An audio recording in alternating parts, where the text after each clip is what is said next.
یہ اشعار حضرت شاہ محمد احمد صاحب رحمۃ اللہ علیہ کے نواز شریف کے اشعار.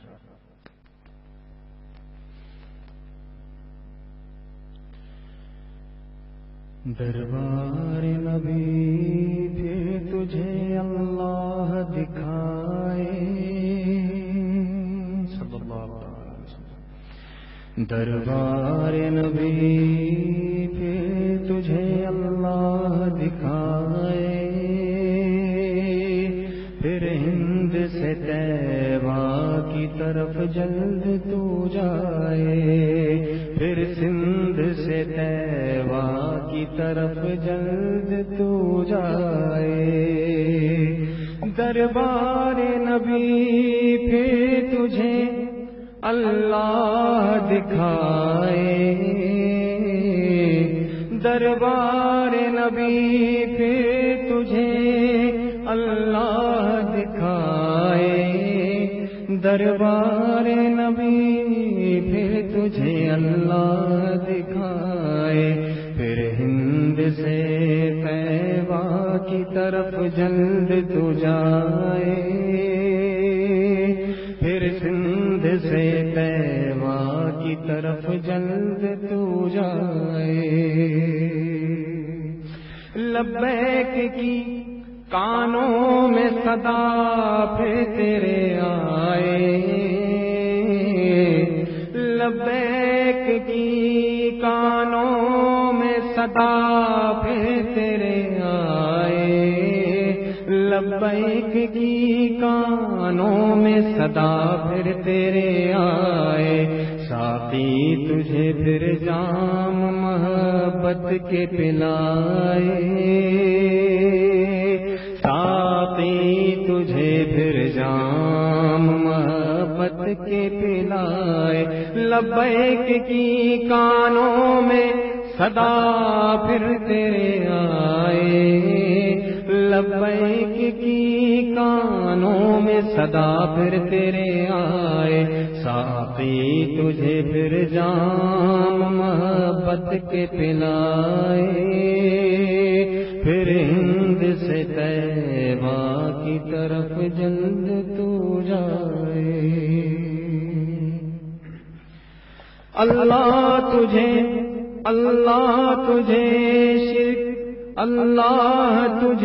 شرک سے بدعت سے بچائے، اللہ تجھے شرک سے بدعت سے بچائے، اللہ تجھے شرک سے بدعت سے بچائے. تا عمر تجھے سنت نبوی پہ چلائے، تا عمر تجھے سنت نبوی پہ چلائے. دربار نبی پھر تجھے اللہ دکھائے. ایمان کی لذت تجھے اللہ چکھائے، ایمان کی لذت تجھے اللہ چکھائے، ایمان کی لذت تجھے اللہ چکھائے. دیوانہ تجھے عشق محمد کا بنائے صلی اللہ علیہ وسلم. دیوانہ تجھے عشق محبت، دیوانہ تجھے عشق محمد کا بنائے. ایمان کی لذت تجھے اللہ چکھائے، ایمان کی لذت تجھے اللہ چکھائے، ایمان کی لذت تجھے اللہ چکھائے. دیوانہ تجھے عشق محمد کا بنائے، پھر ہند سے طیبہ کی طرف جلد تو جائے. دربار نبی پھر تجھے اللہ دکھائے. ہے میری دعا اب تیرا مقصود برائے ہے میری دعا اب تیرا مقصود برائے ہے میری دعا اب تیرا مقصود برائے زمزم سے تیری پیاس کو اللہ بجھائے زمزم سے تیری پیاس کو اللہ بجھائے ہے میری دعا اب تیرا مقصود برائے ہے میری دعا اب تیرا مقصود برائے زمزم سے تیری پیاس کو اللہ بجھائے دربار نبی پھر تجھے اللہ دکھائے پھر گنبد خضرا کا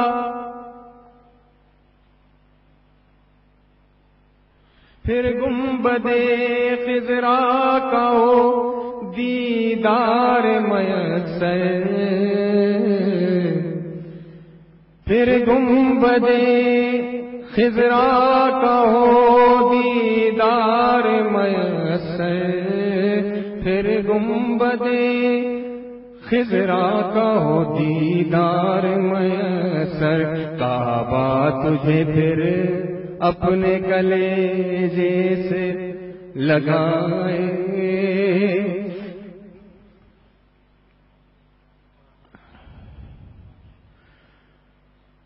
پھر گنبد خضرا کا ہو دیدار میسر پھر گنبد خضرا کا ہو دیدار میسر پھر گنبد خضرا کا ہو دیدار میسر کعبہ تجھے پھر اپنے کلیجے سے لگائے کعبہ تجھے پھر اپنے کلیجے سے لگائے دربار نبی پھر تجھے اللہ دکھائے پھر سندھ سے طیبہ کی طرف جلد تو جائے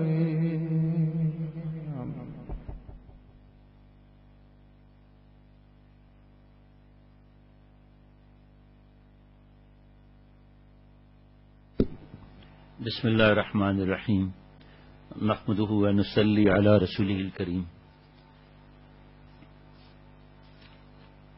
آپ صلی اللہ تعالی علیہ وسلم بچپن سے ہی جو اللہ تعالیٰ انبیاء علیہ الصلوۃ والسلام ہوتے ہیں وہ معصوم ہوتے ہیں اللہ تعالیٰ حفاظت فرماتے ہیں ان کے بارے میں کوئی بات کہنے کے بارے میں میں کچھ نہیں کہہ سکتا بس اتنا کہتا ہوں کہ جان بھی دے دیں کروڑوں جان بھی دے دیں تب بھی آپ صلی اللہ علیہ وسلم کی امت میں جو اللہ نے ہمیں داخل کیا ہے اس کا شکر ادا نہیں کر سکتے آپ صلی اللہ علیہ وسلم کے بارے میں شیخ العرب العجم عارف باللہ حضرت مولانا شاہ کی محمد اختر صاحب رحمۃ اللہ علیہ نے فرمایا کہ آپ صلی اللہ تعالی علیہ وسلم کا بچپن اللہ نے دکھا دیا غور رکھنا لڑپکن دکھا دیا جوانی دکھا دی 40 برس کی عمر تک صادق اور امین کی صدائیں بلند ہونے لگی اس کے بعد نبوت کا اعلان ہوا ہے اللہ حضور صلی اللہ علیہ وسلم کی پھوپھی صفیہ بھی بنو ہاشم کی خواتین میں خاص ہستی تھیں وہ حضور صلی اللہ علیہ وسلم کی ہم عمر ہی تھیں جرأت اور شجاعت میں اپنی مثال آپ تھیں بنو ہاشم کی اس کہکشاں میں حضور صلی اللہ علیہ وسلم کی حیثیت سورج کی سی تھی اتنا تو سبھی جانتے تھے کہ آئندہ بنو ہاشم کی قیادت اور سیادت حضور صلی اللہ علیہ وسلم نصیب ہے مگر یہ کسی کو اندازہ نہ تھا کہ اس در یتیم کے نام دونوں جہانوں کی سیادت لکھ دی گئی ہے عمر کے 40ویں سال کو پہنچ کر حضور صلی اللہ علیہ وسلم کی سوچ اور فکر گہری ہوتی چلی گئی آپ دیکھ رہے تھے کہ تمام دنیا ہلاکت اور بربادی کی طرف جا رہی ہے اور آپ اس کی سمت درست کرنے کا کوئی مؤثر کوشش نہ کی گئی تو بنی نوع انسان کا انجام بہت برا ہوگا اس تشویش کے علاوہ آپ صلی اللہ علیہ وسلم کے عجیب سے مبہم بے چینی محسوس کیا کرتے تھے گزشتہ 7 برس سے آپ کو گائے گائے فرشتوں کی آواز سنائی دے رہی تھی اور غیبی انوارات کا مشاہدہ ہو رہا تھا. اس وقت حضور صلی اللہ علیہ وسلم کو تصور تک نہ تھا کہ اللہ تعالیٰ آپ کو آخری رسول کا منصب عطا کرنے والا ہے. یہ کتاب کا نام ہے تاریخ امت مسلمہ، جناب مولانا محمد اسماعیل ریحان صاحب دامت برکاتہم کا ہے، اور اس کے بارے میں حضرت مفتی تقی عثمانی صاحب بڑے بڑے علماء نے فرمایا کہ ہمارے مختصر بتاتا ہوں کہ ہم سے لوگ پوچھتے تھے تاریخ کے بارے میں ہم جواب کیا دیں، لیکن اس کتاب کے بعد ہم بہت خوش ہو گئے ہیں، اسی سے پڑھ کے سنایا جا رہا ہوں. اس کیفیت بند کرنا ہے بھائی. اس کیفیت نے آپ صلی اللہ علیہ وسلم کو تنہائی پسند بنا دیا اور آپ مکے کی گھاٹیوں اور بیابانوں میں وقت گزارنے لگے. اب حضور صلی اللہ علیہ وسلم کو اکثر سچے خواب دکھائی دیا کرتے تھے. کبھی کبھی وادیوں سے گزرتے ہوئے درختوں اور پتھروں سے آواز آتی،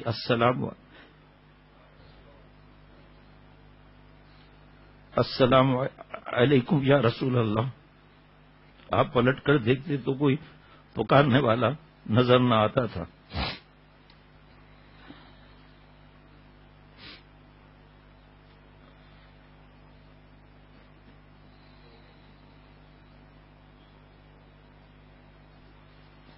اس سے پہلے کہ آپ پر وحی کا نزول شروع ہوتا، وحی کی حفاظت کے انتظامات مکمل کر لیے گئے. پہلے جنات اور شیاطین آسمان کے قریب جا کر فرشتوں کو ملنے والے احکام اور خبروں کی کچھ سن گن لیا کرتے تھے. یہ خبریں وہ آ کر اپنے کہانوں اور جادوگروں کو سناتے تھے اور وہ ایک سچ میں 10 جھوٹ ملا کر لوگوں پر اپنی فرضی غیب دانی کی دھاک بٹھایا کرتے تھے. ان کا سن گن پر پہرے لگا دیے گئے. اگر کوئی جن پہلے کی طرح ادھر کا رخ کرتا تو شہاب ثاقب اس کا تعاقب کرتے. اس سے جنات کو بھی اندازہ ہو گیا کہ ان قریب کوئی بڑا واقعہ ہونے والا ہے. ایک کاہن کا بیان ہے جو بعد میں مشرف اسلام ہوا کہ میرے پاس ایک چڑیل آیا کرتی تھی. ایک دن وہ گھبرائی ہوئی نمودار ہوئی اور کہنے لگی، کیا تو نے نہیں دیکھا جنات اور ان کی حیرانی کو، ان کی مایوسیوں کو، ان کی اونٹنیوں کے پشت سے چمٹنے کو. حضور صلی اللہ تعالی وسلم نے مکے سے دور غار حرا کو اپنی گوشہ نشینی کے لیے پسند کر لیا. آپ صلی اللہ علیہ وسلم کی عمر کا 40واں سال تھا جب ایک دن یکایک ایک فرشتہ آپ صلی اللہ علیہ وسلم سامنے حاضر ہوا. یہ حضرت جبریل علیہ السلام تھے جو اللہ کے حکم سے آخری رسالت اور ساری دنیا کی رہنمائی کا فریضہ حضور صلی اللہ علیہ وسلم کو سونپنے آئے تھے. انہوں نے آتے ہی اپنا تعارف کرایا اور کہا، اے محمد، میں جبرائیل ہوں اور آپ اللہ کے رسول ہیں. پھر فرشتے نے یہ آیت تلاوت کی. حضرت جبرائیل علیہ السلام، اقرأ بسم ربک الذی خلق خلق الانسان من علق اقرأ وربک الاکرم الذی علم بالقلم علم الانسان ما لم یعلم. پڑھیے اپنے پروردگار کا نام لے کر جس نے سب کچھ بنایا، جس نے انسان کو بنایا خون کے لوتھڑے سے. پڑھیے اور آپ کا پروردگار بڑا مہربان ہے جس نے قلم کے ذریعے علم سکھایا اور انسان کو وہ کچھ سکھایا جو وہ نہیں جانتا تھا. تفصیل بہت زیادہ ہے.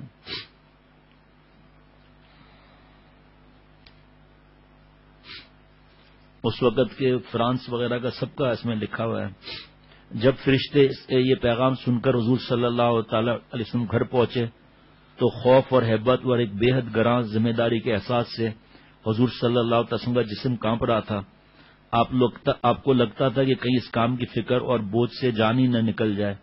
آپ صلی اللہ تعالی علیہ وسلم نے گھر پہنچتے اپنے اہلیہ محترمہ حضرت خدیجۃ الکبریٰ رضی اللہ تعالیٰ عنہ سے کہا، مجھے کمبل اڑا دو، مجھے کمبل اڑا دو، مجھے اپنی جان جاتی محسوس ہو رہی ہے. اہلیہ کے دریافت کرنے پر حضور صلی اللہ علیہ وسلم نے سارا ماجرا کہہ سنایا. حضرت خدیجہ رضی اللہ تعالیٰ نے ایک تجربے کار اور دانشمند خاتون تھی.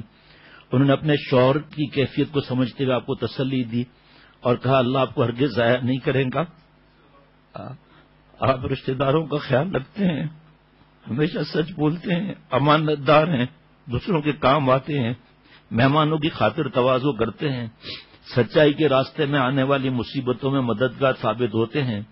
پھر وہ حضور صلی اللہ تعالی وسلم کو اپنے چچا زاد بھائی ورقہ بن نوفل کے پاس لے گئیں. جو گزشتہ آسمانی کتابوں کا مطالعہ کرتے رہتے تھے، انہوں نے یہ واقعہ سنتے ہی کہا اللہ کی قسم آپ اس امت کے نبی ہیں۔ یہ وہی فرشتہ تھا جو حضرت موسیٰ علیہ السلام کے پاس آیا تھا۔ دیکھنا ایک وقت آئے گا تمہاری قوم تمہیں جھٹلا کر تنگ کر کے اس شہر سے نکال دے گی۔ حضور صلی اللہ علیہ وسلم بڑے حیران ہوئے کہ قریش جو مجھے صادق اور امین کہتے ہیں میرے ساتھ یہ سلوک بھی کر سکتے ہیں۔ آپ صلی اللہ تعالی وسلم نے تعجب سے پوچھا یہ لوگ مجھے نکالیں گے؟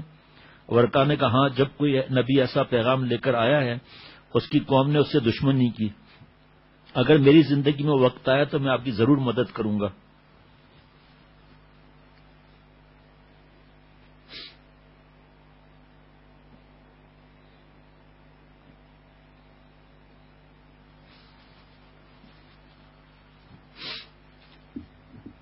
بہت طویل مضمون ہے، مجھے چند باتیں عرض کرنی ہیں۔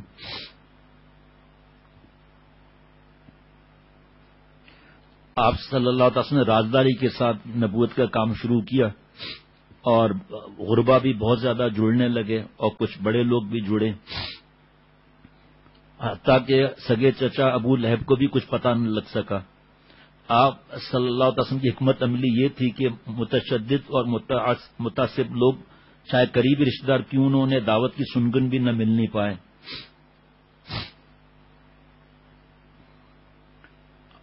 آپ صلی اللہ علیہ وسلم کے سگے چچا ابو طالب اس دعوت سے آگاہ تھے، مگر انہیں بھی یہ علم یوں ہوا تھا کہ انہوں نے اتفاقیہ طور پر حضور صلی اللہ تعالی علیہ وسلم اور حضرت علی رضی اللہ تعالیٰ عنہ کے گھاٹی میں چھپ کر نماز ادا کرتے ہوئے دیکھ لیا تھا۔ وہ ایمان نہ لانے کے باوجود حضور صلی اللہ تعالی علیہ وسلم کے حامی، رازدار اور سرپرست تھے۔ انہوں نے حضرت علی رضی اللہ تعالیٰ عنہ کے اسلام قبول کرنے پر کوئی اعتراض نہیں کیا، بلکہ اپنے دوسرے بیٹے حضرت جعفر رضی اللہ تعالیٰ عنہ کو بھی، جو حضرت علی رضی اللہ تعالیٰ عنہ سے 10 سال بڑے تھے، حضور صلی اللہ علیہ وسلم کے پاس اسلام قبول کروایا۔ یوں جعفر بن ابی طالب رضی اللہ تعالیٰ عنہ سابقون الاولون، ابتدا میں اسلام لانے والوں میں شمار ہوئے۔ مکہ شریف کیونکہ مرجع خلائق تھا، جہاں بیرونی زائرین کی آمد و رفت رہتی تھی، ان مسافروں کو بھی حسب موقع دعوت دینے کا کام شروع کر دیا گیا۔ ان کے ذریعے اسلام کی خبر بہت جلد دور دراز کے علاقوں تک پہنچ گئی اور ہر کی تلاش میں سرگرداں اکا دکا لوگ مکہ آ کر رسول صلی اللہ علیہ وسلم سے ملنے لگے۔ سرداران مکہ پہلی بار چونکے اور حضور صلی اللہ علیہ وسلم سے ملنے جلنے والوں پر نظر رکھنے لگے۔ حضور صلی اللہ علیہ وسلم بھی نئے لوگوں سے ملنے میں بہت احتیاط کرنے لگے۔ اس میں پھر الگ پتہ نہیں کیا کیا نصیحتیں اور کیا کیا ہم نہیں سمجھ سکتے ان چیزوں کو، اللہ والے علماء وہ سمجھا سکتے ہیں اگر ہم ان کے پاس بیٹھیں پوچھیں تو۔ انہی دنوں ڈاکوؤں کے قبیلے غفار ایک نوجوان حضرت ابو ذر غفاری جو بت پرستی سے بیزار تھے، اپنے بھائی سے ایک نئے نبی اور نئے دین کی خبر سنی، وہ سیدھا مکہ پہنچے۔ انہیں معلوم تھا کہ نبوت کا دعویٰ کرنے والے جو ان سے ملاقات کرنا مصیبت مول لینے کے مترادف تھا، نبوت کا دعویٰ کرنے والے جوان سے ملاقات کرنا مصیبت مول لینے کے مترادف تھا، لہذا وہ مسجد الحرام میں ٹھہر کر منتظر رہے کہ کسی دن رسول صلی اللہ علیہ وسلم کی زیارت ہو جائے۔ آخر حضرت علی رضی اللہ تعالیٰ نے ان کا حال احوال پوچھا اور انہیں حضور صلی اللہ علیہ وسلم سے ملایا۔ آپ صلی اللہ علیہ وسلم نے فرمایا کہاں کے ہو؟ بولے غفار کا۔ رسول صلی اللہ علیہ وسلم نے یہ سن کر حیرت اور مسرت سے اپنی پیشانی تھام لی۔ ڈاکوؤں کا قبیلہ نا۔ ابو ذر غفاری اسلام لے آئے۔ رسول اللہ صلی اللہ تعالی وسلم نے انہیں اسلام کو خفیہ رکھنے کی تاکید کی، مگر واپس جانے سے پہلے انہوں نے مسجد الحرام کا رخ کیا اور اہل مکہ کے بھرے مجمع میں کھل کر کلمہ توحید بلند کر دیا۔ یہ حق کا پہلا والیانہ نعرہ تھا جسے قریش بالکل برداشت نہ کر سکے۔ اس درویش بے نوا پر ٹوٹ پڑے۔ حضرت عباس یہ دیکھ کر تیزی سے لگ پی اور کہا کہ لوگوں کو پیچھے ہٹائے، بدبختو یہ شخص ڈاکوؤں یا قبیلے غفار کا ہے، تمہارے شام کے قافلے انہی کے علاقے سے گزرتے ہیں۔ یہ لوگ سوچ کر ہٹ گئے کہ ان کی تجارت ڈاکوؤں کی انتقامی کارروائی کی وجہ سے خطرے میں نہ پڑ جائے۔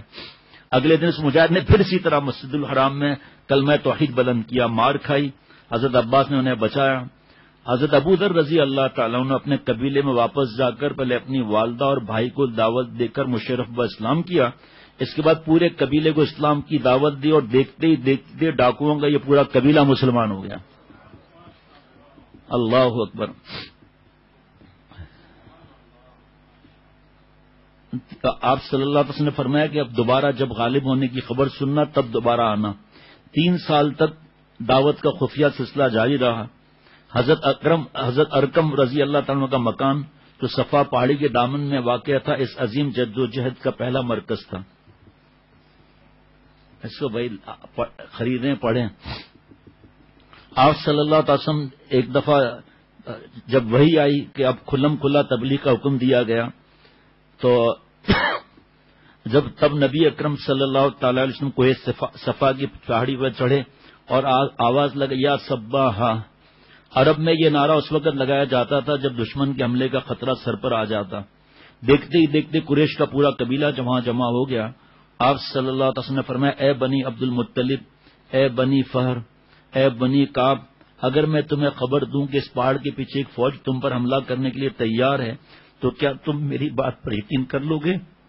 لوگوں کو حضور صلی اللہ علیہ وسلم کی سچائی پر اتنا یقین تھا، سب نے بے ساختہ کہا ہاں ہم یقین کریں گے۔ تب آپ صلی اللہ علیہ وسلم نے فرمایا میں تمہیں ایک عذاب سے ڈراتا ہوں جو جو تمہارے بالکل سامنے ہے۔ یہ قریش سن کر سناٹے میں آ گئے۔ ان میں سے ابو لہب نے مشتعل ہو کر کہا تبن لک سائر اليوم الہذا جمعتنا، تیرے لیے ہلاکت و نعوذ باللہ، کیا تو نے اس لیے ہمیں بلایا تھا؟ اس کے بعد سب غضبناک نگاہوں کے ساتھ واپس ہو لیے۔ ابو لہب کی اس گستاخی کے جواب میں سورہ لہب نازل ہوئی اور اللہ تعالی نے جواب دیا نہایت فصیح اور بلیغ انداز میں، یوں دیا تبت یدا ابی لہب و تب، ابو لہب کے ہاتھ ٹوٹ جائیں اور وہ ہلاک ہو جائے۔ دیکھو اس درمیان میں اور بھی کچھ باتیں لیکن دیر ہو جائے گی۔ قل یا ایھا الکافرون، اور اس کے بعد آخر میں قل اعوذ برب الفلق، قل اعوذ برب الناس، قل واللہ احد۔ تو تبت یدا میں کل نہیں آیا کہ آپ فرما دیجئے کہ ابو لہب تمہارے دونوں ہاتھ ٹوٹ جائیں۔ حضرت والا نے فرمایا کہ اس میں جو علماء فرماتے ہیں، حضرت مجدد نے فرمایا کہ اس میں یہ تھا راز کہ کہیں یہ لوگ نہ کہیں دیکھو اپنے چچا کو بد دعا دے دی، تو اللہ نے جو ہے وہ اس معجزانہ اسلوب پر مبنی جواب نے ابو لہب کو پورے مکے میں رسوا کر دیا۔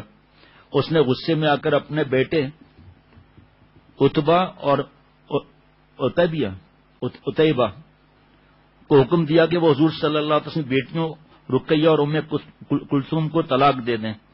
یہ دونوں پہلی دفعہ آگے جملہ آ رہا ہے، پہلی دفعہ پڑھا میں نے، یہ دونوں صاحبزادیاں ان سے بیاہی ہوئی تھی مگر ابھی رخصت ہی نہیں ہوئی تھی، یہ پہلی دفعہ پڑھا میں نے۔ ابو لہب کے حکم پر آپ صلی اللہ علیہ وسلم کی دونوں بیٹیوں کو لڑکوں نے طلاق دے دی۔ اس کے بعد سے ابو لہب اور اس کی بیوی ام جمیل نبی اکرم صلی اللہ تعالی وسلم کو ہر طرح کی تکلیفیں دینے میں تل گئے۔ ابو لہب کا گھر حضور صلی اللہ علیہ وسلم کے راستے میں قریب تھا، اس لیے اب ہر وقت اس کی شرانگیزی کا نشانہ بنتے رہتے تھے۔ بھائیوں اور دوستوں، اور جو جگہ جگہ میرے بھائی بہنیں سن رہے ہیں سب، دیکھو یہاں سے دین پر چلنے میں کتنی تکلیفیں آئی ہیں، کتنی رکاوٹیں آئی ہیں۔ سنتا اور پھر جیسے مفتی نعیم صاحب نے فرمایا کہ ہر موقع پر ایک فرشتہ کیا آتا، اللہ ہی حکم دے دیتے۔ ام جمیل رات کو آپ صلی اللہ تعالی علیہ وسلم کے راستے پر کانٹے بکھیر دیا کرتی۔ ابو لہب اپنے گھر کا سارا کچرا ڈال دیتا۔ حضور صلی اللہ علیہ وسلم کے گھر کی دوسری جانب آپ کا دوسرا دشمن عقبہ ابن ابی معیط رہتا تھا۔ اس کا بھی معمول تھا کہ حضور صلی اللہ علیہ وسلم کو تکلیف دینے کے لیے اپنے گھر کی غلاظت آپ کے دروازے پر پھینک دیتا۔ آپ صلی اللہ علیہ وسلم فرمایا کرتے میں دو بدترین پڑوسیوں کے درمیان رہتا ہوں۔ ابو لہب ہر وقت حضور صلی اللہ علیہ وسلم کی طاق میں رہتا کہ آپ تبلیغ کے لیے کہاں کا رخ کر رہے ہیں، آپ کہیں قریب جاتے یا دور، یہ پیچھے پیچھے پہنچ جاتا اور آپ صلی اللہ علیہ وسلم پر آوازیں کستا تھا۔ یہ وفد بنا کر قریش کے سردار آئے، ابو طالب آپ اپنے بھتیجے کو منع کریں اور ہم اپنے آبا و اجداد کی مذمت اور اپنے معبودوں کی عیب جوئی مزید برداشت نہیں کر سکتے، آپ ان کو روکے ورنہ ہم آپ سے اور ان سے نمٹ لیں گے۔ ابو طالب گھبرا گئے، حضور صلی اللہ علیہ وسلم کو علیحدگی میں بلوا کر قریش کے مطالبے کا ذکر کیا اور کہا میری اور اپنی جان کا خیال کرو، مجھ پر اتنا بوجھ نہ ڈالو کہ میں اٹھا نہ سکوں۔ حضور صلی اللہ تعالی علیہ وسلم سمجھ گئے کہ چچا پر سخت دباؤ ہے اور آپ کی مزید حمایت نہیں کر سکیں گے، مگر آپ صلی اللہ تعالی علیہ وسلم اس عظیم فریضے کو کیسے چھوڑ سکتے تھے جس پر اس سسکتی ہوئی دنیا کی نجات کا دار و مدار تھا، جس سے آپ کو اپنی جان سے بڑھ کر جذباتی لگاؤ تھا۔ نبی اکرم صلی اللہ تعالی علیہ وسلم نے فرمایا چچا جان اللہ کی قسم اگر میرے دائیں ہاتھ پر جلتا ہوا سورج اور بائیں ہاتھ پر چاند لا کر رکھ دیں تاکہ میں اس کام کو چھوڑ دوں، تب بھی میں رکنے والا نہیں یہاں تک کہ اللہ اس دین کو غالب کر دے یا میں اس جدوجہد میں جان دے دوں۔ اتنا کہہ کر نبی اکرم صلی اللہ علیہ وسلم کے آنسو بہہ گئے اور آپ روتے ہوئے باہر چل دیے۔ ابو طالب نے یہ دیکھا تو وہ بھی تڑپ اٹھے، آپ اس کو واپس بلائے اور بولے کہ بھتیجے جو تمہارا دل چاہے کرو، جیسے چاہو تبلیغ کرو، میں تمہیں کبھی اکیلا نہ چھوڑوں گا۔ یہاں دوسری بات پیارے شیخ نے فرمایا محبت کتنی تھی لیکن اطاعت نہیں تھی، محبت کتنی تھی اطاعت نہیں تھی تو کام نہیں بنا۔ اسی طرح فرمایا سمعنا تو سب نے کہا لیکن سمعنا وہ قبول ہوا جس کے بعد صحابہ رضوان اللہ علیہم مجمعین نے اطعنا کہا، سمعنا کفار نے بھی کہا تھا، عصینا کہا کہ سن لیا عمل نہیں کریں گے۔ قریش سرداروں نے جب دیکھا کہ ابو طالب ان کی سرپرستی چھوڑتے ہیں نہیں چھوڑتے تو طیش میں آ گئے اور حضور صلی اللہ علیہ وسلم سے تبلیغ سے رکتے نہیں اور پھر بنو ہاشم میں ذاتی وجہات، پھر ابو طالب جیسے ہر دل عزیز اور قابل احترام بزرگ کو نظر انداز نہیں کر سکتے تھے، اس لیے آپ صلی اللہ علیہ وسلم پر ہاتھ اٹھانا آسان نہ تھا۔ مگر عام مسلمان جن میں زیادہ تر غریب لوگ تھے اب ان کے طیش اور انتقام کا نشانہ بننے لگے۔ جو لوگ غریب اور بے یار و مددگار بھی تھے انہوں نے سب سے زیادہ دکھ سہے۔ ایک صحابی رضی اللہ تعالیٰ عنہ انگاروں پر لٹایا گیا جس سے ان کی کمر بالکل جھلس گئی۔ حضرت بلال حبشی رضی اللہ تعالیٰ عنہ امیہ بن خلف کے غلام تھے، وہ انہیں صحرا کی تپتی دھوپ میں لٹا کر سینے پر بھاری پتھر رکھ دیتا، کہتا کہ محمد کا انکار کرو اور لات و عزا کی پرستش کرو ورنہ اسی حالت میں تمہارا دم نکل جائے گا۔ کبھی لوہے کی زرہ پہنا کر تیز دھوپ میں بٹھا دیتا، وہ اسی تکلیف میں نعرہ مارتے احد احد۔ کبھی ان کے گلے میں رسی ڈال کر شریر لڑکوں کو حکم دیتا کہ پورے شہر میں گھسٹتے پھریں۔ تصور کریں آج ان یہود و نصارہ کی ہم نقلیں کر رہے ہیں، میری ماں بہن بہو بیٹیوں، اب اگر نقل نہیں کرتے تو دل کا ہمارا کیا حال ہے، یہ غیبتوں کا کیا حال ہے۔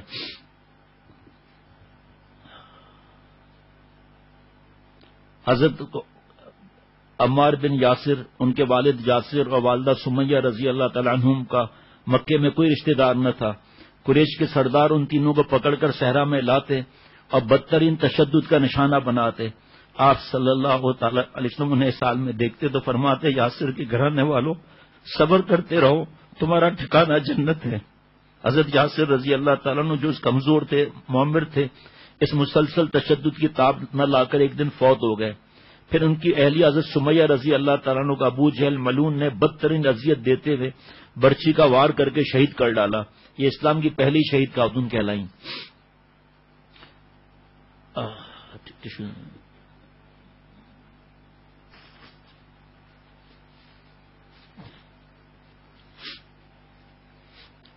حضرت ابوبکر صدیق رضی اللہ تعالیٰ عنہ مکہ کے انتہائی معزز لوگوں میں سے تھے۔ اس طرح حضرت طلحہ بن عبید اللہ رضی اللہ تعالیٰ عنہ بھی شرفا میں شامل تھے، مگر جب دونوں اسلام لائے تو قریش کے سردار نوفل بن خویلد نے دونوں کو پکڑ کر ایک ہی رسی سے باندھ دیا اور بڑی ایذا رسانی کے بعد چھوڑا۔ تب سے یہ دونوں پکے دوست کہلانے لگے۔ ایک دن حضرت ابوبکر صدیق رضی اللہ تعالیٰ عنہ نے سر عام اسلام کی دعوت دینا شروع کی تو مشرکین آپے سے باہر ہو گئے، ان پر جھپٹ پڑے، مار مار کے بے ہوش کر دیا۔ عتبہ نے اپنے موٹے تلے والے، یہ پہلی دفعہ پڑھ رہا ہوں، عتبہ نے اپنے موٹے تلے والے پرانے جوتوں سے حضرت ابوبکر صدیق رضی اللہ تعالیٰ کے چہرے پر ٹھوکریں مارتا رہا۔ چہرہ اتنا زخمی ہو گیا کہ پہچان مشکل ہو گئی۔ ان کے رشتہ دار نیم مردہ حالت میں انہیں اٹھا کر لے گئے۔ سب کو یقین تھا کہ وہ زندہ نہیں بچیں گے، مگر اللہ نے ان کی زندگی باقی رکھی تھی۔ شام کے قریب انہیں ہوش آیا تو پہلا جملہ منہ سے نکلا، حضور صلی اللہ تعالی وسلم تو خیریت سے ہے نا؟ جب بتایا گیا خیریت سے تو کہنے لگے کہ میں جب تک حضور صلی اللہ علیہ وسلم خود نہیں دیکھ لیتا کچھ کھاؤں گا پیوں گا نہیں۔ آخر ان کی والدہ اور ایک رشتہ دار خاتون ام جمیل رات کا اندھیرا پھیلنے کے بعد انہیں سہارا دے کر نبی اکرم صلی اللہ تعالی وسلم کی خدمت میں لے آئیں۔ آپ صلی اللہ تعالی علیہ وسلم اپنے عزیز ترین دوست کی حالت دیکھ کر اپنے آنسو نہ روک سکے۔ حضرت ابوبکر صدیق بھی رضی اللہ تعالیٰ ساتھ میں روتے رہے۔ ان کی والدہ بھی تک اسلام نہیں لائی تھیں۔ سیدنا ابوبکر صدیق رضی اللہ تعالیٰ کی درخواست پر آپ صلی اللہ علیہ وسلم نے ان کی ہدایت کے لیے دعا کی۔ دعا کا اثر یہ ہوا کہ ام الخیر رضی اللہ تعالیٰ عنہ اسی وقت ایمان لے آئیں۔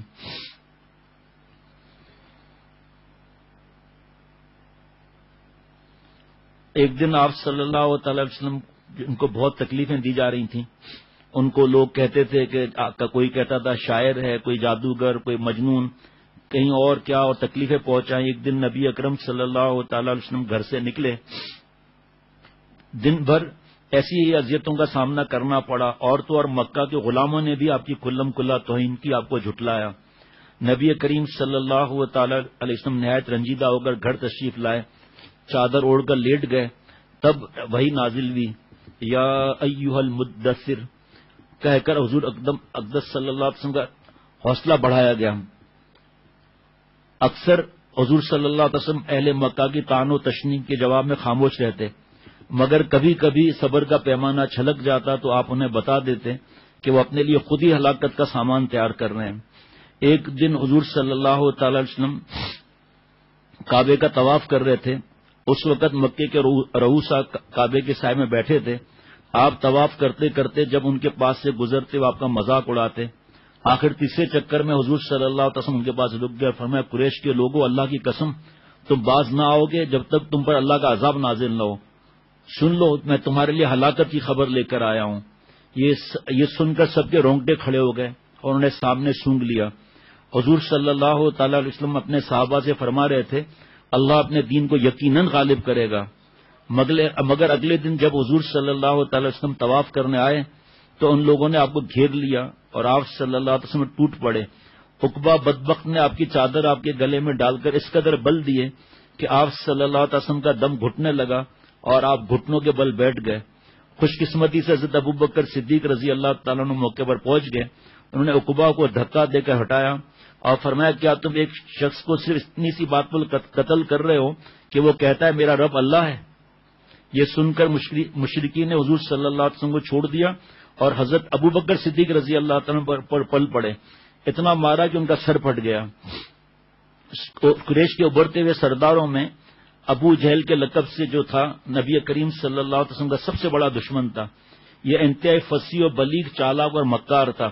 اکثر دوسروں کو آپ صلی اللہ علیہ وسلم کی توہین پر اکساتا اور خود دور سے تماشا دیکھتا تھا. بسا اوقات آپ صلی اللہ علیہ وسلم کے سر عام بے عزتی کرتا تھا. غور سے سنیے گا.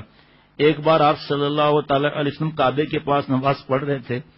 جب سجدے میں گئے تو یہ بدبخت آپ صلی اللہ علیہ وسلم کے سر مبارک پر ٹھوکر مارنے کی غرض سے تیزی سے آپ صلی اللہ علیہ وسلم کی طرف آیا. اللہ تعالیٰ نے معجزانہ طور پر اپنے نبی کی حفاظت فرمائی. اسے ایک بھیانک اونٹ منہ کھولے نظر آیا اور وہ واپس بھاگ گیا. قسمت کی بات حضرت فرماتے تھے. دیکھو بدبختی کی بات ہے نا کہ اتنی ساری اس کو چیزیں ملتی تھی لیکن کوئی فکر نہیں کہ بھئی اکڑ، تکبر.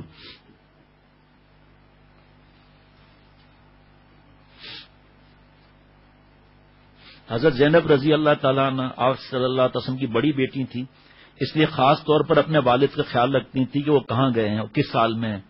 حضور صلی اللہ علیہ وسلم بازاروں اور گلی کوچوں میں اللہ کی توحید کا پیغام سناتے سناتے اور کافروں کی ایذائیں سہتے سہتے بے حال ہو جاتے.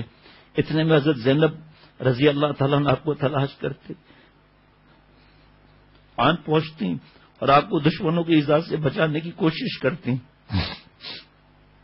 حارث بن حارث اپنے لڑکپن کا چشمدید واقعہ بیان کرتے ہیں کہ وہ اپنے باپ کے ساتھ مکہ پہنچے تو دیکھا ایک جگہ رش لگا ہوا ہے. پوچھا ابا یہ کیا مجمع ہے؟ باپ نے کہا بیٹا یہ لوگ ایک بے دین آدمی کو گھیرے ہوئے ہیں. وہ باپ کے ساتھ سواری سے اتر کر مجمع میں گھسے. دیکھا تو نبی اکرم صلی اللہ تعالی علیہ وسلم لوگوں کو ایمان اور توحید کی دعوت دے رہے ہیں. لوگ آپ صلی اللہ علیہ وسلم کی بات کی تردید کر رہے ہیں اور طرح طرح کی تکالیف دے رہے ہیں. آدھا دن اسی طرح گزر گیا. اس کے بعد مجمع چھٹ گیا. تب ایک خاتون پانی کا برتن اور رومال لیے بھی ادھر آئیں اور آپ صلی اللہ علیہ وسلم کو پانی پلایا، پھر وضو کرایا. لوگوں سے دریافت کرنے پر معلوم ہوا کہ یہ خاتون رسول اللہ صلی اللہ علیہ وسلم بیٹی زینب ہے. ایک اور گواہ فرماتے ہیں کہ حضور صلی اللہ تعالی وسلم لوگوں کے مجمع میں فرما رہے تھے کہ لوگوں لا الہ الا اللہ کہہ دو، کامیاب ہو جاؤ. مگر لوگ آپ کو گالیاں دینے لگے. کسی نے بڑی مٹی کا بڑا تھال بھر کر آپ صلی اللہ علیہ وسلم پر اس طرح پھینکا کہ سارا بدن خاک آلود ہو گیا. ایک بدبخت تو چہرہ انور پر تھوکنے سے بھی باز نہ آیا. دوپہر ہو گئی تب ایک لڑکی پانی کا پیالہ لے کر آئی. حضور صلی اللہ علیہ وسلم کا چہرہ مبارک دھویا اور لڑکی سے کہا اپنے باپ کے بارے میں لڑکی اس لڑکی سے کہا اپنے باپ کے بارے میں خدشہ مت کرو کہ وہ اچانک مارا جائے گا یا رسوا ہو جائے گا. یہ لڑکی حضرت زینب بنت محمد صلی اللہ تعالی علیہ وسلم تھی. حضور انور صلی اللہ تعالی علیہ وسلم ایک دن خانہ کعبہ میں نماز پڑھ رہے تھے کہ ابو جہل نے کہا کوئی ایسا نہیں جو اونٹ کی اوجھڑی اٹھا کر لائے اور جب محمد سجدے میں جائیں تو وہ اوجھڑی آپ کی پشت پر رکھ دے. یہ سن کر عقبہ جو حضور صلی اللہ علیہ وسلم سے دشمنی نکالنے میں بہت آگے تھا گیا اور کسی اونٹ کی اوجھڑی لا کر آپ صلی اللہ علیہ وسلم کے پشت پر عین اس وقت رکھ دی جب آپ صلی اللہ علیہ وسلم سجدے میں تھے. مشرکین اپنی شرارت سے اتنے لطف اندوز ہو رہے تھے کہ ہنستے ہنستے ایک دوسرے پہ گرے جاتے تھے. کسی نے جا کر حضور صلی اللہ علیہ وسلم کے گھر میں ان کی بیٹی حضرت فاطمہ رضی اللہ تعالیٰ عنہ کو خبر دے دی جو کم عمر لڑکی تھی. وہ فوراً آئیں, بڑی مشکل سے اوجھڑی کو حضور صلی اللہ علیہ وسلم کے پشت مبارک سے دھکیلا, پھر کافروں کی طرف متوجہ ہو کر انہیں برا بھلا کہنے لگی. حضور صلی اللہ علیہ وسلم نے سجدے سے سر اٹھایا تو کپڑے ناپاک ہو چکے تھے. مشرکین ابھی تک کہہ لگا رہے تھے. حضور صلی اللہ علیہ وسلم نے لاچاری کی حالت میں اللہ تعالیٰ کو پکارتے ہوئے ان کے لیے ایسی بددعا فرمائی جسے سن کر ان کے چہروں کے رنگ اڑ گئے اور انہیں ڈر لگا کہ یہ بددعا کہیں قبول نہ ہو جائے. یہ واقعات بتاتے ہیں کہ اسلام کے لیے قربانیاں دینے میں حضور صلی اللہ علیہ وسلم اپنی جان, مال اور اہل و عیال سمیت شریک تھے اور یہی ایک سچے دائی اور کامل رہنما کی شایان شان ہے.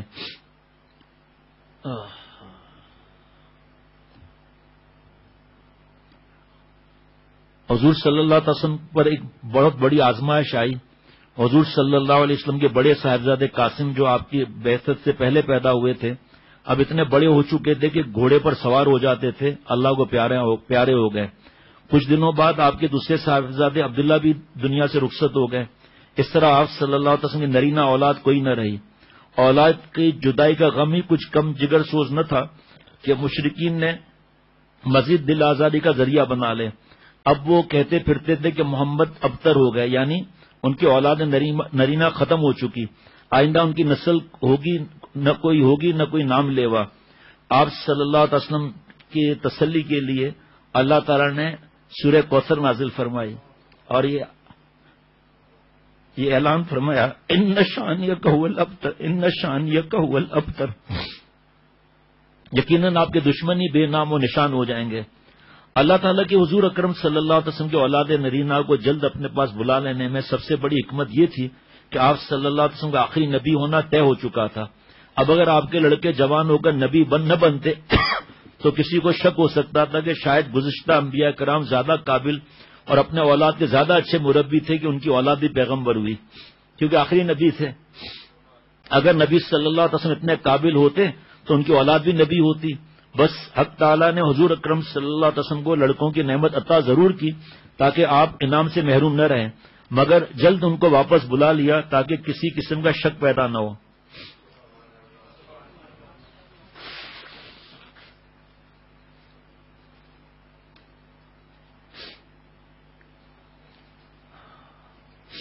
یہ آزمائش صبر, تحمل, استقامت, حکمت عملی اور تربیت کے دن تھے. اسلام کی تاریخ میں یہ ایام سنہرے حروف سے لکھے جانے کے قابل ہیں, کیونکہ انہی دنوں میں وہ افراد تیار ہو رہے تھے جن پر آگے ساری امت کی قیادت اور رہنمائی کا دار و مدار تھا. کفار کی سختیوں, تانا زنیوں, جسمانی اور ذہنی ایذا رسانیوں, الزامات, اعتراضات کے طوفانوں, کردار کشی کی نت نئی مہموں اور خفیہ سازشوں اور اعلانیہ رکاوٹ کے جواب میں نبی اکرم صلی اللہ علیہ وسلم کی حکمت عملی, صبر, تحمل, عدم تشدد, احتیاط ہر شخص کو ہر حال میں اللہ کی طرف دعوت دینے پر مشتمل تھی. صحابہ خفیہ دعوتیں دیتے تھے, کبھی اعلانیہ بھی بلا رہے تھے. دن میں آپ صلی اللہ علیہ وسلم زیادہ تر کوہ صفا کے داون میں واقع حضرت ارقم رضی اللہ تعالیٰ کے مکان میں تشریف فرما ہوتے, جو اسلام کا پہلا دعوتی مرکز, پہلا مدرسہ تھا. اور حضور صلی اللہ تعالی وسلم روزانہ صبح و شام حضرت ابوبکر رضی اللہ تعالیٰ عنہ سے ان کے گھر پر جا کر ملا کرتے, مشورے فرماتے. کفار کے مقابلے میں حضور صلی اللہ تعالی علیہ وسلم اور صحابہ رضوان اللہ علیہ مجمعین کے پاس حکومت, دولت اور افرادی قوت نہیں تھی. آپ کی طاقت اور ہتھیار اللہ پر مضبوط ایمان, اللہ کی مدد اور نصرت پر یقین, اس سے ہر حال میں تعلق اور اسی سے بے تابانہ دعائیں کرنا تھا. اب سنتے جائیں جناب. جب موسم حج قریب آیا تو حضور صلی اللہ علیہ وسلم کی امیدیں بڑھ گئیں، کیونکہ دور دراز کے لوگوں کو توحید کی دعوت دینے کا اس سے بہتر موقع کوئی اور نہیں ہو سکتا تھا۔ ادھر قریش کے سردار بڑے فکر مند تھے کہ آپ صلی اللہ علیہ وسلم کو بدنام کرنے اور آپ کی دعوت لوگوں کے نزدیک غیر مؤثر بنانے کے لیے طرح طرح کی باتیں پھیلائی ہوئی تھی۔ آپ کو نعوذ باللہ بے دین، مجنون، شاعر مشہور کر رکھا تھا، مگر ان تمام حربوں کے باوجود اکا دکا لوگ مسلمان ہوتے جا رہے تھے۔ یہ دیکھ کر قریش کے سردار باہم مل بیٹھے۔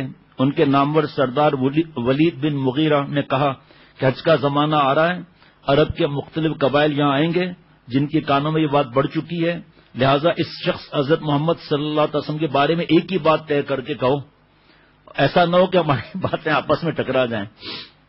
خاص غور و غوص کے بعد جب حضور صلی اللہ علیہ وسلم کے خلاف کوئی مضبوط الزام سمجھ نہ آیا تو ولید نے کہا کہ سب سے زیادہ معقول بات یہ کہ تم کو وہ جادوگر ہے۔ اس نے جادو کے ذریعے زور سے بھائی کو بھائی سے، شوہر کو بیوی سے، خاندان والوں کو ایک دوسرے سے الگ کر دیا ہے۔ اب یہ بدماش جا کر بیٹھ گئے مختلف راستوں پر۔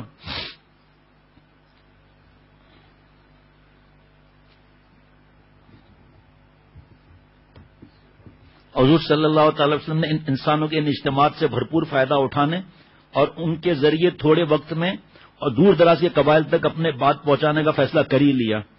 چنانچہ حضور صلی اللہ تعالی وسلم نے مختلف قبائل کے سامنے دین کی دعوت رکھی۔ ارے یہ تو ہے گیا بہت ضروری بات تھا۔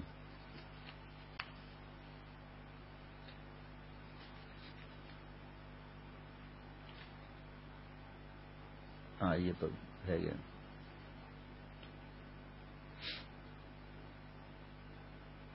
جب آیت آئی وَأَنذِرْ عَشِيرَتَكَ الْأَقْرَبِينَ کہ اپنے قریبی رشتہ داروں کو شرک کے انجام سے ڈرائیے اور انہیں توحید کا پیغام سنائیے، تو آپ صلی اللہ علیہ وسلم نے سب رشتہ داروں کو جمع کیا، ایک ایک کو مخاطب کیا اور سمجھایا۔ حضور صلی اللہ علیہ وسلم نے فرمایا، اے میری پھپھی صفیہ، اے عبد المطلب کی اولاد، اپنی جانوں کو جہنم سے بچانے کی فکر کرو، کیونکہ کل اللہ کے ہاں تمہارے معاملے سے میں کچھ کام نہیں آ سکوں گا۔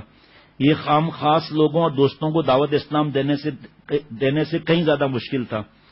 حضور صلی اللہ علیہ وسلم بہت گھبرائے ہوئے اپنے خاندان بنو ہاشم کے تمام افراد کو مدعو کیا۔ اس میں آپ کے چچا ابو طالب، عباس، حمزہ، ابو لہب سمیت 40-45 آدمی جمع تھے۔ آپ صلی اللہ علیہ وسلم نے تھوڑے گوشت، دودھ اور روٹی سے ان کی ضیافت کی۔ معجزانہ طور پر سب کھا پی کر سیر ہو گئے۔ پھر آپ صلی اللہ علیہ وسلم نے فرمایا، آدمی اپنے گھر والوں سے غلط بیانی نہیں کرتا، اس اللہ کی قسم جس کے سوائے کوئی معبود نہیں، میں سب کے لیے اللہ کا رسول ہوں اور آپ کے لوگوں کے لیے بطور خاص، اے اولاد عبد المطلب، بلا شبہ کوئی شخص اپنے قوم کے پاس اس سے بہتر بات لے کر نہیں آیا جو میں آپ کے پاس لایا ہوں۔ میں دین و دنیا اور آخرت کی کامیابی کا پیغام لایا ہوں۔ اللہ کی قسم، جس طرح آپ سوتے ہیں اسی طرح ایک دن ضرور مریں گے، اور جس طرح آپ بیدار ہوتے ہیں اسی طرح ایک دن حساب کتاب کے لیے زندہ کیے جائیں گے اور وہاں اپنے اعمال کا بدلہ ضرور پائیں گے۔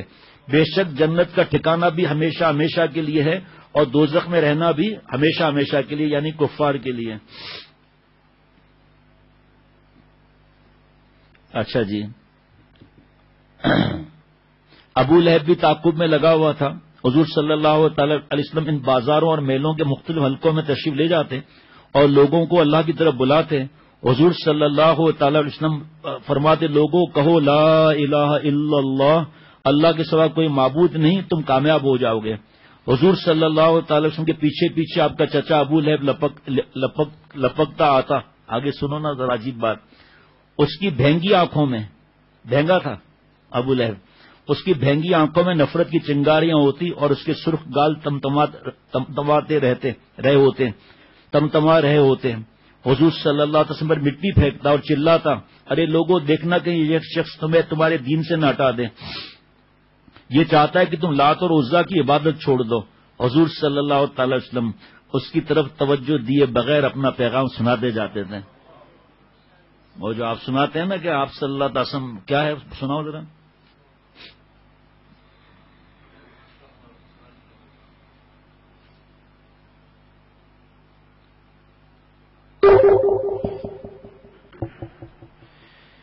روشنی بھی ملی، راستہ بھی ملا، آپ آئے تو ہم کو خدا بھی ملا۔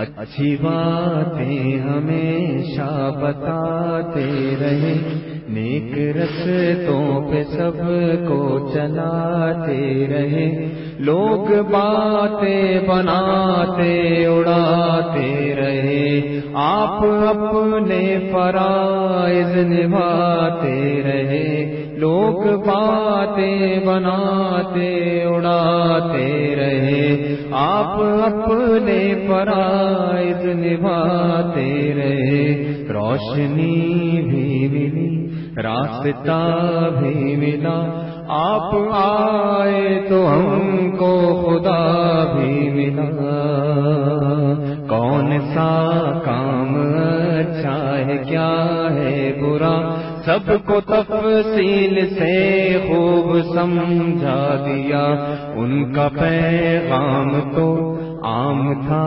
عام ہے، تائب سے پر عمل اب تیرا کام ہے۔ ماشاءاللہ۔ مکہ میں حضور صلی اللہ علیہ وسلم کی دعوتی سرگرمیاں جاری تھی، اب میں زیادہ تو نہیں بیان کر سکوں گا، اور قریش کی عداوت بھی۔ اسی زمانے میں قبیلہ ازد کے ضماد نامی ایک صاحب مکہ پہنچے۔ مشرکین نے اس خدشے سے کہ کہیں وہ حضور صلی اللہ علیہ وسلم کی دعوت سے متاثر نہ ہو جائیں، انہیں باور کرایا کہ حضور نعوذ باللہ مجنون ہے۔ ضماد کو جھاڑ پھونک کا بڑا تجربہ تھا، انہوں نے حضور صلی اللہ علیہ وسلم سے ملاقات کی اور کہا میرے ہاتھ پر اللہ نے بہت سے لوگوں کو شفا دی ہے، آپ کہیں تو آپ صلی اللہ علیہ وسلم پر بھی دم کر دوں؟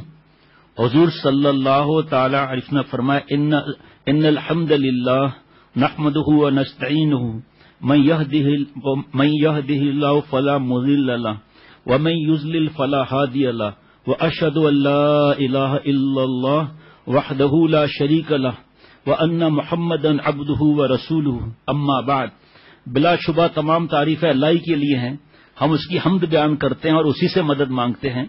جسے اللہ گمراہ کر دے اس کو کوئی ہدایت دینے والا نہیں، اور جسے اللہ گمراہ کر دے اسے کوئی ہدایت دینے والا نہیں، اور جسے وہ گمراہ کر دے اسے کوئی ہدایت دینے والا نہیں۔ اور میں گواہی دیتا ہوں کہ اللہ کے سوا کوئی معبود نہیں، وہ اکیلا ہے، اس کا کوئی شریک نہیں، اور یہ کہ محمد اس کے بندے اور رسول ہیں۔ ضماد نے دم بخود ہو کر یہ کلمات سنے، یقین نہ آیا کہ کوئی ایسے کلام بھی سنا سکتا ہے۔ بے ساختہ کہا پھر سنائیے۔ آپ صلی اللہ علیہ وسلم نے یہ کلمات دوبارہ سے بارہ دہرائے۔ ضماد نے کہا کہ میں نے کاہنوں، جادوگروں، شاعروں کا کلام سنا ہے، مگر اس جیسے جملے کبھی نہیں سنے، یہ تو دریائے بلاغت کی تہہ تک پہنچے ہوئے ہیں جملے۔ ضماد پھر رضی اللہ تعالیٰ عنہ ہو گئے، اسلام قبول کر لیا، اور اپنے قوم کی طرف سے بھی حضور صلی اللہ علیہ وسلم کے ہاتھ پر بیعت کر کے واپس ہوئے۔ درمیان میں جس طرح مولوی فرحان بیچ میں درس قرآن میں بات میں بتاتا ہے نا، میں بھی ایک بات بتانا چاہتا ہوں درمیان میں، اتنا مزہ آئے گا، خوش ہو جائیں گے سب، مزہ ہی مزہ ہے، کیسے خوش نہ ہوں گے۔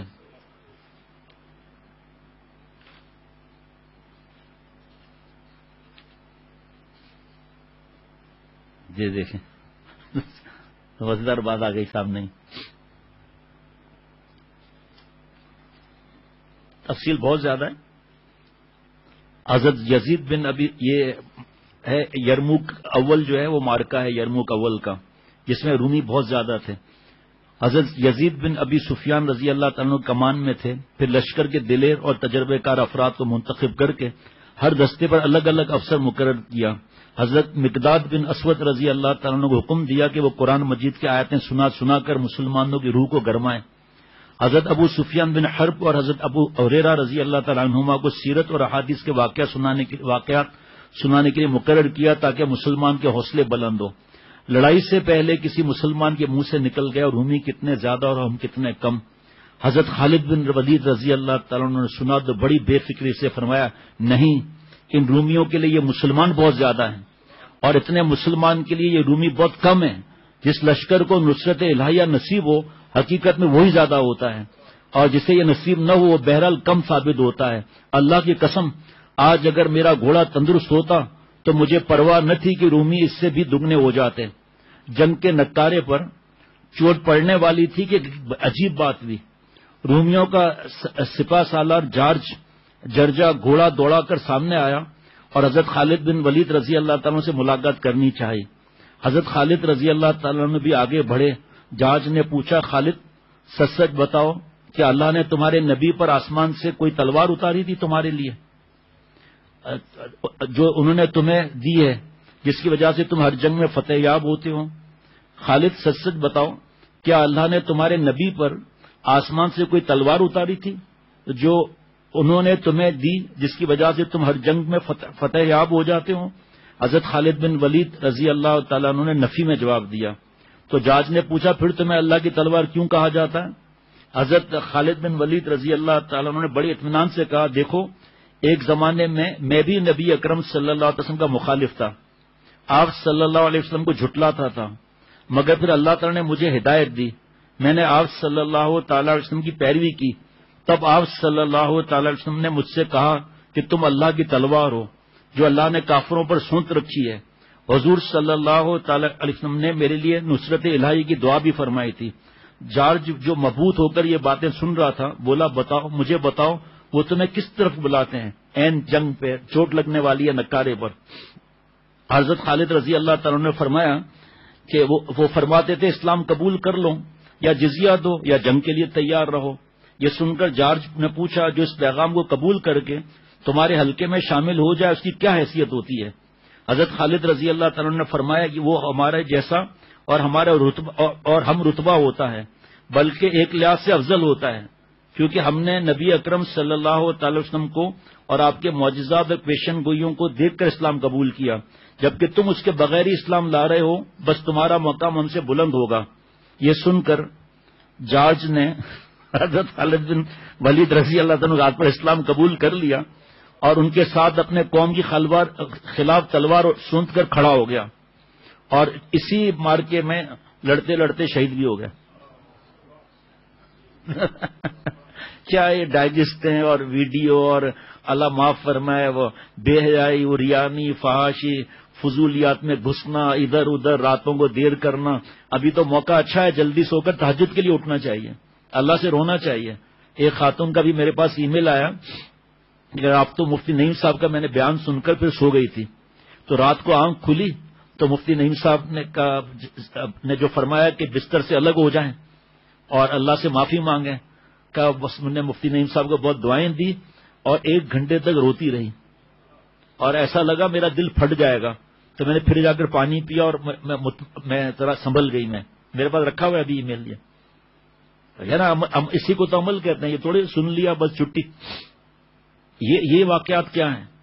پھر آپ صلی اللہ علیہ وسلم کے صحابہ رضوان اللہ علیہ مجمعین کے واقعات، پھر اور کتنی ایسی باتیں جنہوں نے عمل کیا، پھر درود شریف پڑھ رہے ہیں، تلاوت۔ کئی گھروں سے اللہ کے کرم سے آج بھی میسج اور ای میل ہے کہ ہم نے نشر الطیب شروع کر دی، قرآن پاک شروع کر دیا، بچوں کو ساتھ بٹھا رہے ہیں۔ یہ سب قسمت کی بات ہے، یہ ہے ہی اسی لیے کہ ہم اللہ تعالیٰ سے قریب ہو جائیں، اللہ تعالیٰ سے معافی مانگ لیں۔ ایک خاتون 1 گھنٹے تک دعائیں مانگ اور دوڑتی رہی، روتی رہی۔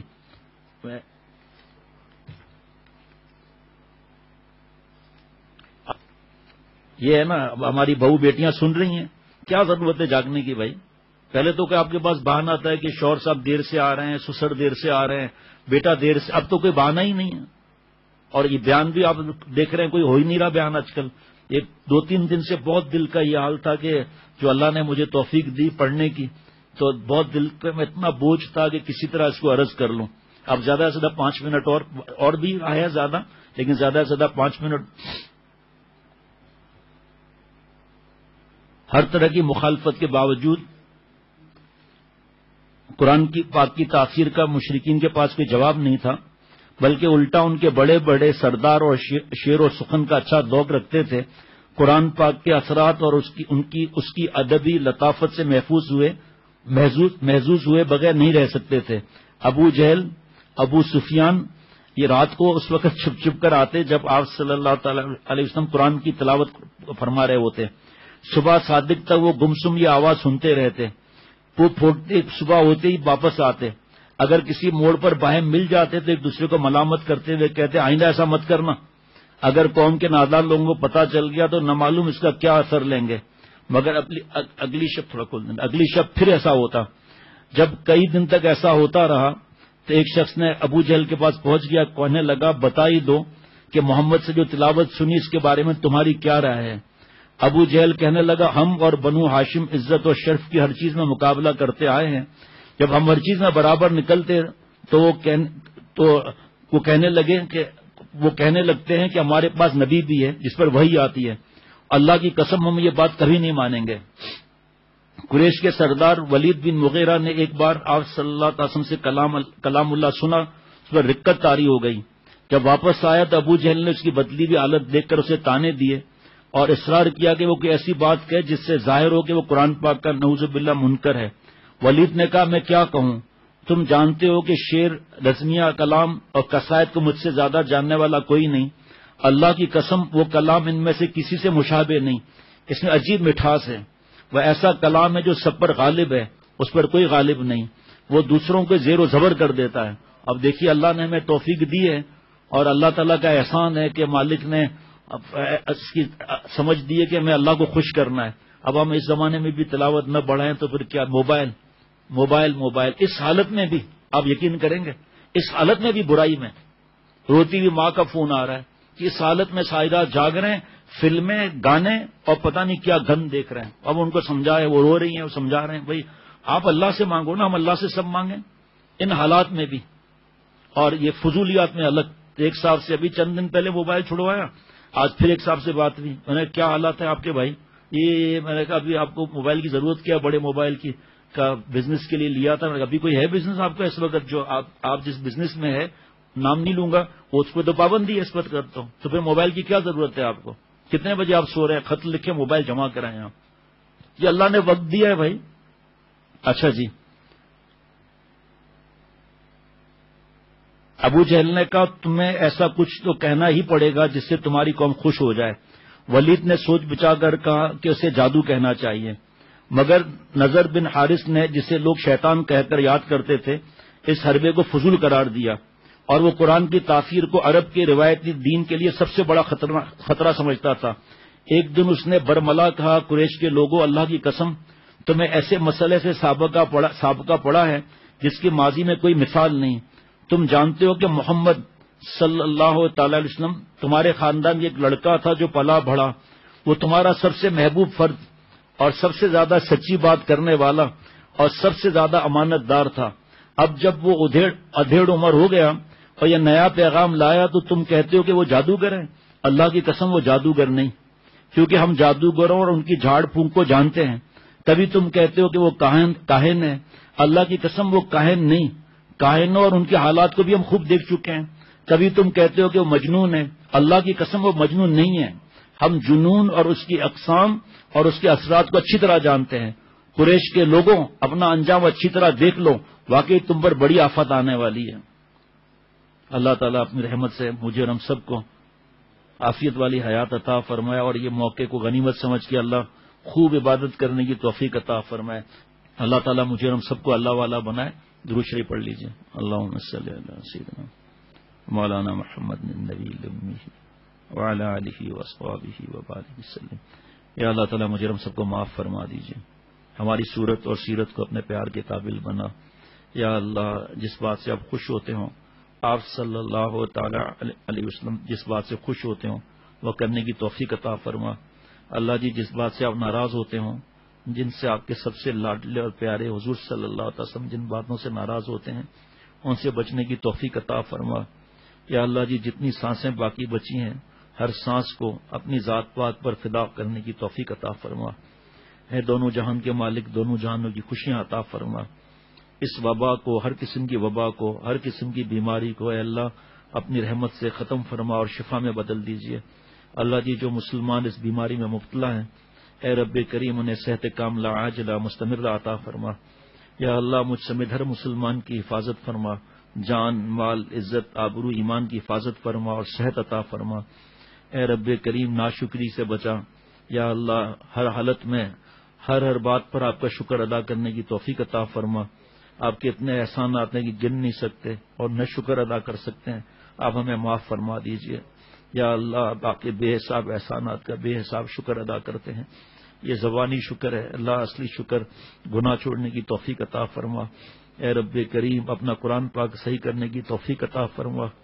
یا اللہ اپنی رحمت سے، اپنے کرم سے مجھے اور سب کو معاف فرما۔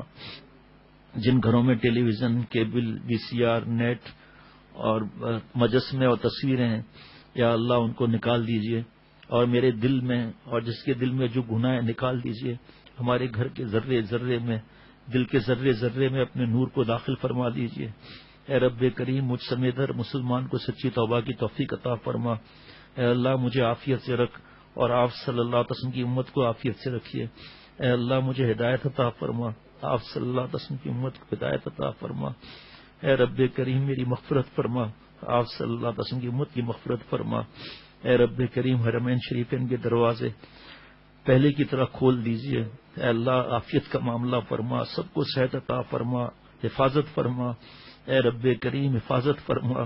اے اللہ عمرے کے لیے انتظامات خیر سے فرما، یا اللہ رمضان شریف کے لیے، اعتکاف کے لیے غیب سے انتظام فرما، حج کے لیے غیب سے انتظام فرما۔ اے اللہ جی مجھ سمیت ہر مسلمان کو معاف فرما۔ یا اللہ پاکستان میں، عالم اسلام میں، کفرستان میں بھی جہاں جہاں مسجدیں بند ہیں، اے اللہ عافیت کی بھی عطا فرما۔ اے اللہ دوبارہ سے غیب سے مدد فرما۔ اے رب کریم اپنی رحمت سے مجھ سمیت ہم سب کے جملہ مقاصد حسنہ پورے فرما۔ اے رب کریم جو جو مسلمان بھائی تکلیف میں، ان کی تکلیفوں کو دور فرما۔ اے رب کریم ان کی تکلیفوں کو دور فرما۔ مجھ سمیت ہر مسلمان کی جان، مال، عزت، آبرو، ایمان کی حفاظت فرما۔ اے رب کریم جب ہم نے حضرت والا سے سنا کہ ملا علی قاری رحمۃ اللہ علیہ مشکات کی شرح مرکات میں فرماتے ہیں، جہاں اللہ والوں کے تذکرے ہوتے ہیں وہاں دل نور سے بھر جاتا ہے، چاہ جائے کہ وہ بھی موجود ہوں۔ یا اللہ آپ صلی اللہ علیہ وسلم کی باتیں مبارک اور سیرت مبارک پڑھی اور سنی، میں نے بھی آپ صلی اللہ تعالی وسلم کی باتیں سنی اور پڑھی بھی۔ اللہ آپ صلی اللہ علیہ وسلم کے سب سے پیارے ہیں۔ اے رب کریم ان کی برکت سے، ان کے صدقے سے مجھ سمیت ہر مسلمان کو معاف فرما۔ اے اللہ آپ صلی اللہ علیہ وسلم کے صدقے، آپ صلی اللہ علیہ وسلم کے خون مبارک، آنسو مبارک کے صدقے، اے رب کریم صحابہ رضوان اللہ علیہ مجمعین، صحابیات رضی اللہ عنہن، اہل بیت رضوان اللہ علیہ مجمعین کے صدقے مجھ سمیت ہر مسلمان کو معاف فرما اور اس وبا کو دور فرما۔ اے رب کریم، اے رب کریم جب اللہ والوں کے تذکرے سے یہ ہوتا ہے، لیکن آپ صلی اللہ علیہ وسلم کے تذکروں سے، صحابہ رضوان اللہ علیہ مجمعین کے تذکروں سے جو نعمتیں ہیں ان پر مجھ سمیت کسی کو محروم نہ فرما۔ اے اللہ جی مجھ سمیت کسی کو محروم نہ فرما۔ اللہ جی مجھ سمیت کسی کو محروم نہ فرما۔ اپنا قرب خاص عطا فرما، خاتمہ ایمان پر نصیب فرما۔ آپ کے اتنے احسانات ہیں، اتنے احسانات ہیں، اللہ احسانات کی بارش فرما دیجئے۔ اگرچہ ہم اس قابل نہیں ہیں، بغیر استحقاق کے اپنی نعمتیں عطا فرما۔ خاتمہ کا وقت سب سے بہترین اور عالیشان وقتوں کے شاداں فرح کلمہ شریف پڑھتے ہوئے، غزل خاں، نعت شریف پڑھتے ہوئے، گنگناتے ہوئے آپ سے جا کر ملیں، ایمان پر خاتمہ ہو۔ اے اللہ مجھ سمیت کسی کو محروم نہ فرما۔ یا اللہ اب تک بغیر مانگے پتہ نہیں کتنی نعمتیں آپ نے عطا فرمائی ہیں۔ یا اللہ جو مانگا وہ بھی عطا فرما، جو نہیں مانگ سکے وہ بھی عطا فرما۔ اے اللہ مسجد اختر اور غرفت السالکین کو حضرت والا کے درد دل کے نشر و اشاعت کے لیے بغیر استحقاق کے عالمی مرکز بنا دیں، اور مجھ سمیت میرے گھر اور میرے روحانی جسمانی اولاد احباب خصوصی، اے اللہ ہم سب سے، ہماری اولاد سے، یا اللہ اپنی رحمت سے بغیر استحقاق کے یہ کام لے لیجئے اور محروم نہ فرمائیے۔ یا اللہ مفتی نعیم صاحب جو کام کر رہے ہیں اس وقت، اللہ خوب جلد از جلد وہ کام کروا دیجئے، جلد چھپوا دیجئے، اور اللہ سب کو مجھ سمیت کسی کو محروم نہ فرما۔ اللہ اپنا خاص تعلق نصیب فرما۔ صلی اللہ علیہ وسلم۔